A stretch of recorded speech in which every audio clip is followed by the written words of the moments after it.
اب میں آتا ہوں ان باتوں کی طرف جو لوگ مصیبتوں کو برا سمجھتے ہیں۔ ایک صحابی تھے، ان کی شادی ہو گئی ایک صحابیہ سے، نکاح ہوا تھا مدینے میں، سال بھر خوشحالی سے گزرتے رہے، بہت اچھے دن گزرے۔ سال ختم ہونے کو تھا کہ خاتون جو ہے لڑائی کرنا شروع کر دیتی، کہتی ہے مجھے تمہارے ساتھ رہنا نہیں، مجھے طلاق چاہیے، ڈائریکٹ طلاق۔ تو صحابی نے کہا ہوا کیا؟ وہ صحابیہ کہتی تھی نہیں مجھے تمہارے ساتھ رہنا نہیں۔ اس صحابی نے کہا ٹھیک ہے اگر ایسا ہی ہے تو حضور پاک صلی اللہ علیہ وسلم کے پاس چلتے ہیں، وہاں جا کر فیصلہ کرا لیں گے۔ تو وہ صحابیہ مان گئیں، کہا چلو چلتے ہیں۔ تو دونوں چلے جا رہے تھے اپنے گھر سے، حضور پاک صلی اللہ علیہ وسلم کے دربار میں فیصلہ کروانا ہے۔ چلتے وقت راستے میں ایک پتھر سے ٹھوکر لگ گئی اس صحابی کو، اور اتنی تیز ٹھوکر لگی کہ ان کا ناخن اکھڑ گیا۔ اب وہ ان کی خاتون جو بیوی صحابیاں ہیں وہ فوراً اپنے دوپٹے کا کپڑا پھاڑ کر کے انگلی کو باندھتی ہیں اور خون روکتی ہیں، اور اس کے بعد کہتی ہیں چلو واپس گھر چلتے ہیں۔ گھر واپس آنے کے بعد وہ کہتی مجھے طلاق نہیں چاہیے، ساتھ میں رہوں۔ کہا عورتوں کا موڈ، عورتوں کا اس طرح کا فیصلہ کیا بات ہے؟ وہ صحابیہ کہتی ہے میں نے سنا ہے کہ جب کبھی کوئی بندہ بیمار نہیں ہوتا تو اللہ اسے پسند نہیں کرتا۔ میں نے جب سے تم سے شادی کی ہے سال بھر ہو گئے، ایک بار بھی تم کو بیمار ہوتے نہیں دیکھا۔ مجھے ایسا لگنے لگا کہ کہیں تم اللہ کے ناپسندیدہ بندے تو نہیں ہو، اس لیے میں تمہارے ساتھ نہیں رہنا چاہتی تھی۔ اب جب راستے میں ٹھوکر لگ کر ناخن اکھڑ گیا تو مجھے احساس ہوا کہ اللہ تجھے بھی پسند کرتا، میں تیرے ساتھ رہنے کو تیار ہوں۔ وہ صحابیہ تھیں۔ میرے عزیزو، اس کا مطلب یہ نہیں کہ ہم آپس میں ایک دوسرے کے بیمار ہونے کی انتظار میں رہیں۔ شوہر یہ سوچے کہ میری بیوی بیمار کیوں نہیں ہوتی، اور بیوی یہ سوچتی رہے کہ میرا شوہر بیمار کب ہوگا۔ وہ توکل کا اعلیٰ درجہ ہے۔ انتظار اور تمنا مت کرو بیمار ہونے کا، بلکہ بیماری آ جائے تو اللہ کا شکر ادا کرو، آ جائے تو صبر کرو۔ عزیزان گرامی وقار، ہم آج امام حسین اور ان کے رفقائے گرامی رضوان اللہ علیہم اجمعین کو یاد کرتے ہیں تو صرف رونے کے لیے نہیں یا صرف غم منانے کے لیے نہیں، بلکہ داستان کربلا سنانے کا ایک عظیم مقصد یہ ہوتا ہے کہ نوجوانوں کے اندر بلکہ بوڑھے اور بچوں کے اندر بھی ایمانی جذبہ ایسا آ جائے کہ وہ ہر مصیبت پر ڈٹ کر کھڑے ہو سکے، ہر یزیدی کا مقابلہ کر سکیں۔ ایک تو اس کا میسج یہ ہے، اور دوسرا میسج یہ ہے کہ چاہے جیسی بھی مصیبتیں آئیں ایمان کے ساتھ رہنا ہے، صبر اور شکر کو ہرگز نہیں چھوڑنا ہے۔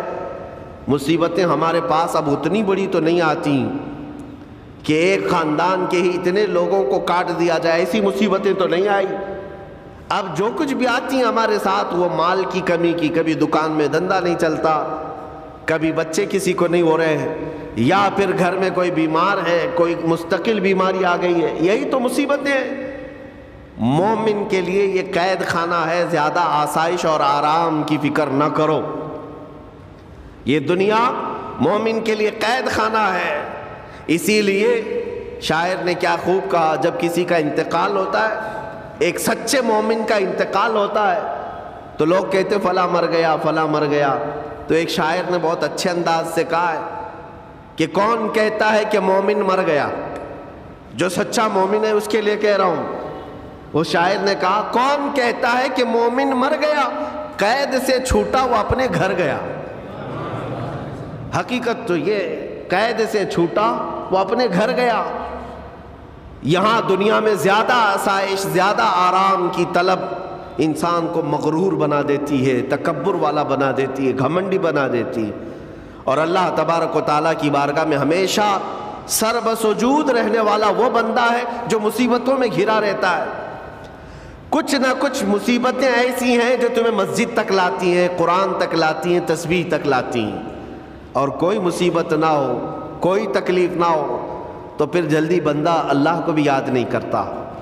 اسی لیے رب تبارک و تعالیٰ کی بارگاہ میں کچھ فرشتے ایسے ہیں جب تم رو رو کر کے دعائیں کرتے ہو پھر یہ کہتے ہو میری دعا ہی نہیں قبول ہوتی؟ مولانا آپ کیجئے، میں تو کب سے یہ دعا مانگ رہا ہوں، میری تو دعا ہوتی ہی نہیں، اور آپ کہتے ہیں اللہ تعالیٰ بہت جلدی دعا قبول کرتا ہے۔ یہ نا امیدی تمہاری اللہ تعالیٰ کی ذات سے ہرگز جائز نہیں۔ لیکن میں وجہ بھی بتا دیتا ہوں، کچھ فرشتے ایسے ہیں جو تمہاری دعائیں سن سن کر کے اللہ سے کہتے مولا یہ بندہ کتنا مانگ رہا ہے، تو قبول کیوں نہیں کرتا؟ رب تبارک و تعالیٰ یہ جو مانگ رہا ہے اسے دے کیوں نہیں دیتا؟ رب تعالیٰ فرماتا ہے فرشتوں میں بھی سن رہا ہوں اس کے مانگنے کو، اس کی دعاؤں کو، اگر میں ابھی اس کو دے دوں تو وہ مانگنا بند کر دے گا، اور اس کا مانگنا مجھے اچھا لگتا ہے، جب تک وہ مانگتا رہے گا میں اسے پسند کرتا رہوں گا۔ ایک وجہ یہ بھی ہوتی ہے تم مایوس ہو کر کے چھوڑ دیتے ہو کہ آپ کیا دعا کرنا، اتنے دنوں سے کر ہی رہا تھا، کچھ نہیں ہوتا۔ اگر تمہاری دعاؤں کا اثر جلدی نظر نہیں آتا تو رحمان تمہاری دعائیں سن رہا ہے اور وہ تمہاری دعائیں پسند بھی کر رہا ہے۔ میرے عزیزو، یہ تمام حالات میں آپ اللہ تبارک و تعالیٰ کی بارگاہ میں کثرت سے دعا ہی کریں اور مانگا ہی کریں جب مصیبتیں آئیں۔ آج کے حالات بھی ہماری آزمائش کے حالات ہیں۔ آج کا جو دور ہے وہ بھی ایک یزیدی دور ہے۔ یہاں پر جگہ جگہ جو مسلمانوں کے ساتھ حالات ہیں یہ ہمارے لیے آزمائش کا دور ہے، بہت بڑا امتحان چل رہا ہے۔ ان حالات میں مسلمانوں کو چاہیے وہ اپنے ایمان کے ساتھ ڈٹے رہیں، استقامت۔ مولا حسین کے سبق کو پڑھیں، اس وقت تو ان کی گردنوں پر تلواریں تھیں، ان کے بچوں کے سینے چھدے ہوئے تھے تیروں سے، لیکن وہ ڈٹے ہوئے تھے میرے مصطفیٰ کی شریعت پر۔ آج ابھی تمہارے سینوں پر بندوق کی گولیاں نہیں لگائی گئیں، ابھی تمہارے اوپر اتنی بڑی مصیبتیں نہیں آئیں، لیکن میں پھر بھی دیکھتا ہوں نوجوانوں کو کہ کوئی مصیبت نہ آنے کے باوجود بھی تم اسلام کے ساتھ کھلواڑ کر رہے ہو۔ میرے آقا کی سنتوں کو پیٹ پیچھے پھینک کر کے تم تو بازاروں کی زینت بننا پسند کرتے ہو۔ اکثر لوگوں کو ہم نے دیکھا آج مجرے کرنے والوں کی کثرت یہ ہمارے نوجوان بچوں کی ہے۔ یہ اپنے جسموں کی نمائش کرنا اس کو فیشن سمجھتے نہیں۔ میرے عزیزو، امت مصطفیٰ اور وہ بھی امام حسن اور امام حسین کے غلام اس مردار دنیا پر کبھی بھی اپنی حکومت نہیں چاہتے، اس مردار دنیا کے وہ کبھی خواہش مند نہیں ہوتے۔ لیکن جن نوجوانوں کو آج ہم ان خواہشات کی پیروی کرتے ہوئے دیکھ رہے، افسوس ہوتا ہے، افسوس ہوتا ہے۔ آج کے حالات میں تم بھی سنبھل جاؤ، کیونکہ ایک بہت بڑی جنریشن تمہارے پیچھے ہے اور وہ تمہیں دیکھ کر کے نقل کرے گی۔